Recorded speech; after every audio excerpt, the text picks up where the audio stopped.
त्यांच्यावरती असेल किंवा महाराष्ट्रामध्ये असेल, प्रत्येकाला ती त्या ठिकाणी जी घटना होती त्याचा मोठ्या प्रमाणामध्ये जे आहे ते धिक्कार त्या ठिकाणी व्यक्त करण्यात येत आहे. आम्ही सुद्धा आज विधिमंडळामध्ये प्रयत्न केला की त्या घटनेसंदर्भामध्ये आज विधिमंडळाच्या माध्यमातून एक ठराव झाला पाहिजे आणि त्या ठिकाणी त्या महिलांना संरक्षण मिळालं पाहिजे आणि त्या सरकारचा त्या ठिकाणी धिक्कार झाला पाहिजे. मणिपूर सरकारचा हा विधिमंडळामध्ये जर आम्ही बोलू इच्छितो. आम्ही महिला सदस्य सातत्याने आवाज करत होतो की आम्हाला एक मिनिटं बोलू द्या अध्यक्ष महोदय. आणि आम्हाला या ठिकाणी सांगायला पाहिजे की दुर्दैवाने त्या ठिकाणी अध्यक्षाने आमचं म्हणणं सुद्धा ऐकलं नाही. आम्ही त्यांना सातत्याने विनंती करत राहिलो परंतु त्यांनी आम्हाला प्रतिसाद सुद्धा दिला नाही आणि म्हणून आज या ठिकाणी आम्ही त्यांचा निषेध करून बाहेर आलेलो आहोत. अशा तऱ्हेने देशभरामध्ये ज्या महिलांवरती घटना होतात, दुर्दैवाने महिला मणिपूरच्या असेल, दिल्लीची असेल, महाराष्ट्राची असेल, महिला म्हणून आम्ही सगळ्या त्यांच्या बरोबर आहोत. अशा तऱ्हेने महिलांशी वर्तन होऊ नये आणि अशा तऱ्हेने महिलांवरती अत्याचार होऊ नये ही त्या ठिकाणची आमची भूमिका होती. परंतु दुर्दैवाने आज या विधिमंडळात सुद्धा महिलांना बोलू दिलं गेलं नाही, ही आमची व्यथा आहे.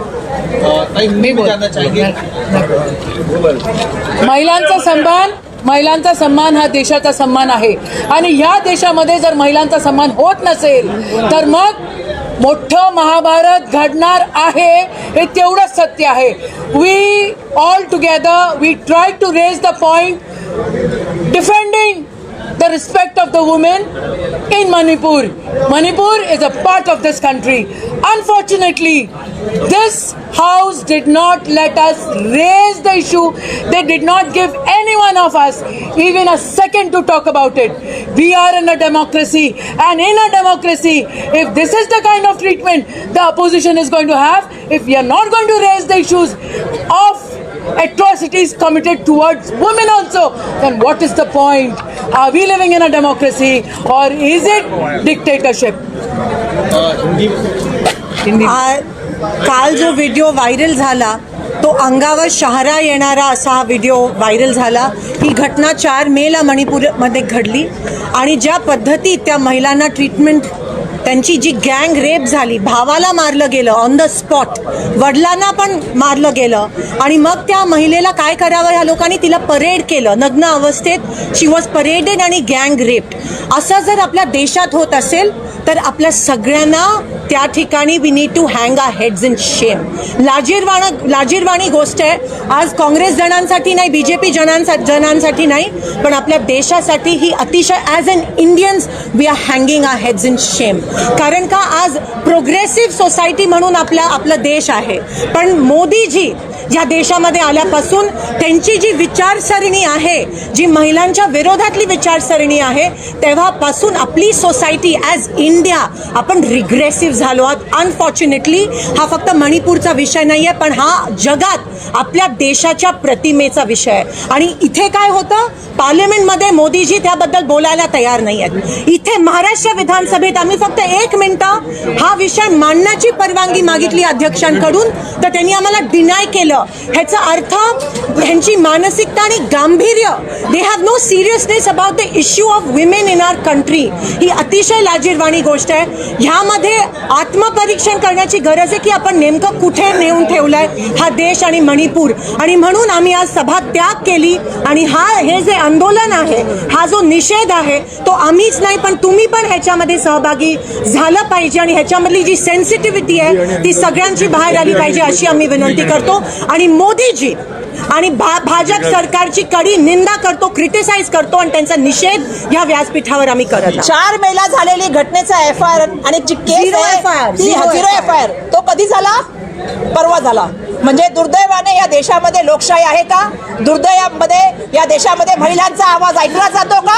आणि जर कोणी आवाज उठवण्याचा प्रयत्न करतो लोकशाहीमध्ये, विधिमंडळामध्ये, त्याचा आवाज कसा दाबला जातो हे आपण सगळेजण बघत आहोत. एक मैं बात बताना चाहता हूँ कि हमारी भगिनियों ने, हमारी जो महिला सदस्य हैं, त्या महिला सदस्यांनी विधानसभेच्या अध्यक्षांना हा मुद्दा तिथं 5 मिनिटं उपस्थित करून द्यायची विनंती केली.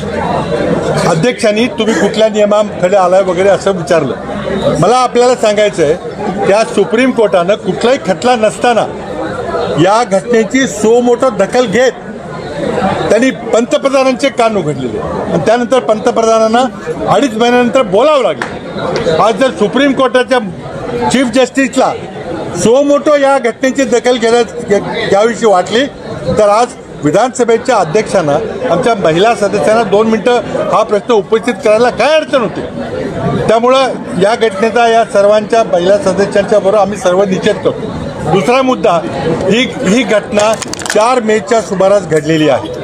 या घटनेची माहिती ही सगळी केंद्रीय गृह मंत्रालयाने पंतप्रधान कार्यालयामध्ये गेली. पंतप्रधानांचा आंतरराष्ट्रीय महत्त्वाचा दौरा होता.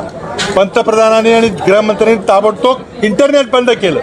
ही माहिती कुठं बाहेर जाऊ नये, त्यामुळे ही घटना कोणाला कळली नाही. 2.5 महिन्यानंतर त्यावर आता FIR झालेला आहे. कुणीतरी ती क्लिप बाहेर आणली आणि आपल्या सर्वांना दाखवली. खरं म्हणजे मीडियाचं अभिनंदन केलं पाहिजे. याचं आम्हाला कळलं नसतं काय झालं ते दडपून टाकायचा प्रयत्न मोदी सरकारकडून केला गेला. 2.5 महिने मोदीने एक अवाक्षर याबद्दल काढले गेलं नाही आणि सुप्रीम कोर्टाच्या स्ट्रिक्चर्स नंतर मग काल पहिल्यांदा सुप्रीम कोर्टाच्या निर्णयानंतर मोदी काहीतरी बोललेले आहेत. पण अजूनही संसदेमध्ये या विषयावर चर्चा झालेली नाही. आमची मागणी आहे की महाराष्ट्राच्या विधानसभेमध्ये या प्रस्तावावर चर्चा झालीच पाहिजे. आप जो मांग कर रहे हैं, सवाल ये है कि हिंदी में मैं एक चीज कोर्ट ने- हिंदी बोलूं. सुप्रीम कोर्ट ने जब कहा कि हम कॉग्निजेंस लेंगे और हमें कड़क कार्रवाई करनी है, उसके बाद बिल्कुल मणिपुर की घटना जो है उसके निषेध में जो है हमने आज विधिमंडल में कहा कि हमें एक प्रस्ताव करना है. जिस तरह से यह घटना 4 मई को हुई और आप सबको मालूम है कि मीडिया के माध्यम से ये घटना को उजागर किया गया. मानुषकी को बिल्कुल हमको सबको शर्मसार करने वाली ये घटना है, क्योंकि इस घटना के माध्यम से एक बार वापस साबित हो गया कि जिस तरह से केंद्र की सरकार और राज्य की मणिपुर की सरकार किस तरह से काम कर रही है. जिस तरह से महिलाओं को उस जगह पे आपको मालूम है कि नग्न घुमाया गया, विभिन्न उनके साथ अवस्था में व्यवहार किए गए, ये किसी भी इंसान को अच्छे नहीं लगेंगे. राजनीति से परे महिलाएं होती है और इसीलिए आज हमने ये मुद्दा रखा कि महिला के सम्मान में हमको यहाँ पे बात करनी चाहिए. उस सरकार का धिक्कार करना चाहिए. जब जैसा आपको भी पता है कि कोर्ट ने कहा है, सीजे ने कहा है, चीफ जस्टिस जी ने, कि इसके ऊपर सुमोटो केस होनी चाहिए और देश के प्राइम मिनिस्टर ने इसके ऊपर एक्शन लेनी चाहिए. कोर्ट उसका कॉग्निजेंस ले रहा है, लेकिन मुझे लगता है कि देश के प्राइम मिनिस्टर ने सिर्फ 30 सेकंड बात की. तो मैं ये कहना चाहती हूँ कि जब देश की महिलाओं पे इतनी बड़ी आपत्ति आती है तो देश की महिला करके हम सब लोग साथ में मिलकर काम करते हैं और सब लोग साथ में मिलकर एक साथ है. ये सवाल सब महिलाओं का है और महिला के सम्मान के लिए आज हमने एक ठहराव मानने की बात की तो अध्यक्ष जी ने हमें 1 मिनट बोलने का मौका नहीं दिया. हमको बात करने के लिए हम अध्यक्ष से बार बार कहने लगे, सर हमको 1 मिनट बोलने का मौका दीजिए, लेकिन उन्होंने हमको बोलने का मौका नहीं दिया. लोकशाही में विरोधी पक्ष का काम है, लेकिन महिला की बात आए तो सत्ताधारी का भी काम है कि इसमें शामिल हो और ये ठहराव किया जाए. और इसीलिए हमने उनसे कहा कि 6 तारीख, आज अब आपको मालूम है कि 8 तारीख को सब महिलाओं को भाषण करने देते, तो महिला दिन सिर्फ इसी दिन नहीं होता, 8 मार्च के दिन. महिला के अवसर पे जब हम बात करना चाहते हैं तो आप उनके अवसर पे हमको बात भी नहीं करने देते. तो हम अपना निषेध करके यहाँ पे आप सबके सामने आए हैं, लेकिन ये आवाज कभी दबेगी नहीं. ये आवाज अभी आपको मालूम है कि महिला की है. हर महिला के सम्मान में हर भारत का भाई खड़ा होगा. आपल्या आमच्या भगिनींना अध्यक्षांनी सांगितलं की तुम्ही कुठली नोटीस दिली आहे.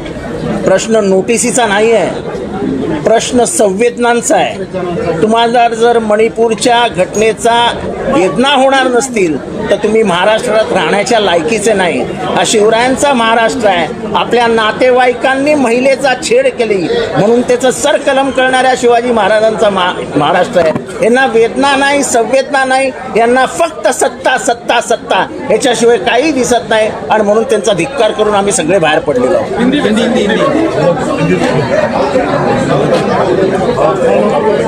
सवाल ये है कि सुप्रीम कोर्ट कॉग्निजेंस लेता है और उसके बाद सुप्रीम कोर्ट के कॉग्निजेंस के बाद ये सारी बातें सामने आती है. दूसरा ये, प्रधानमंत्री जब 20 सेकेंड के अपने स्पीच में ये भी कहते हैं कि राजस्थान और छत्तीसगढ़ का उल्लेख करते हैं, तो वहाँ भी पॉलिटिक्स करने की कोशिश. देखिए, ये इतनी घिनौनी बात है.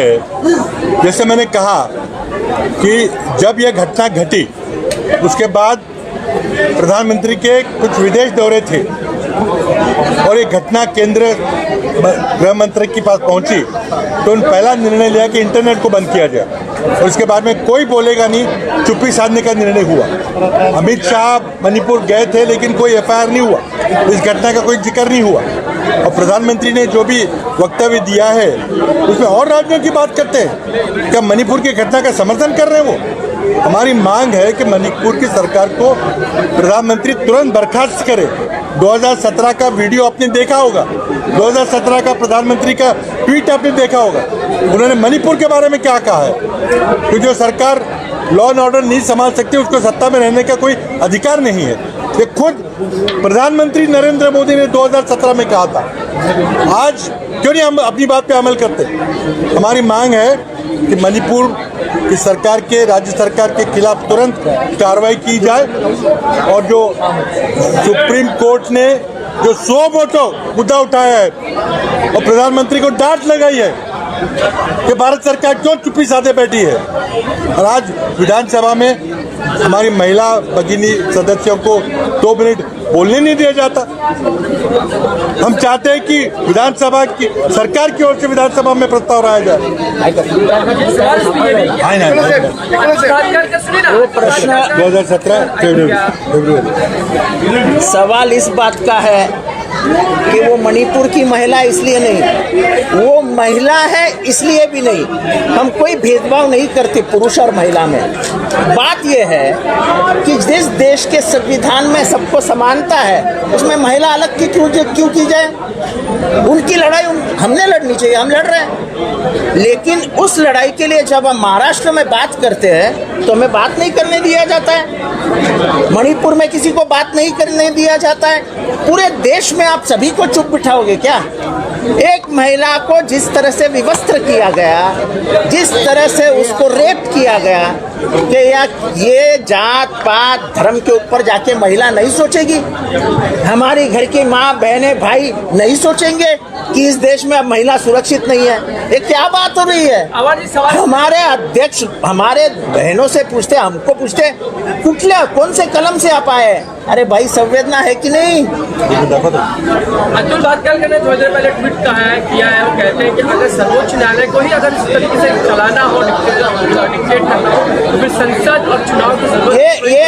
ये टिपिकल मनुस्मृति है कि सर्वोच्च न्यायालय कौन होता है मणिपुर के बारे में बात करने के लिए?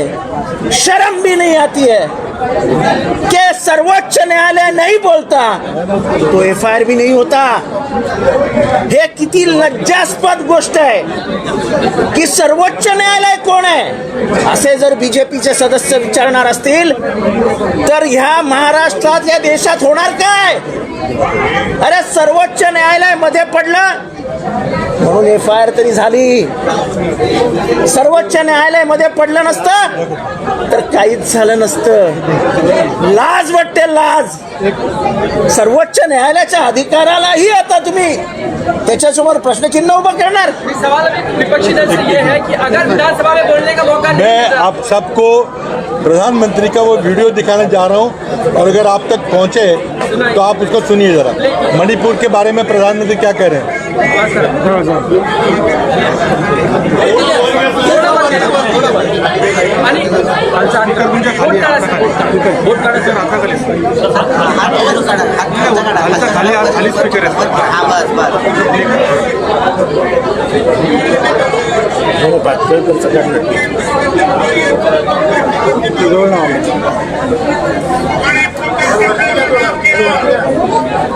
थोड़ा मोबाईल वरती घ्या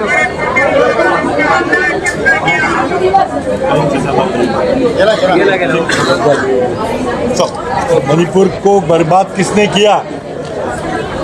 दिल्ली में कांग्रेस की उस समय थी और मणिपुर में सरकार थी और मोदी जी पूछ रहे हैं मणिपुर को बर्बाद किसने किया। अब हम पूछते हैं मोदी जी को, अब मणिपुर को बर्बाद किसने किया?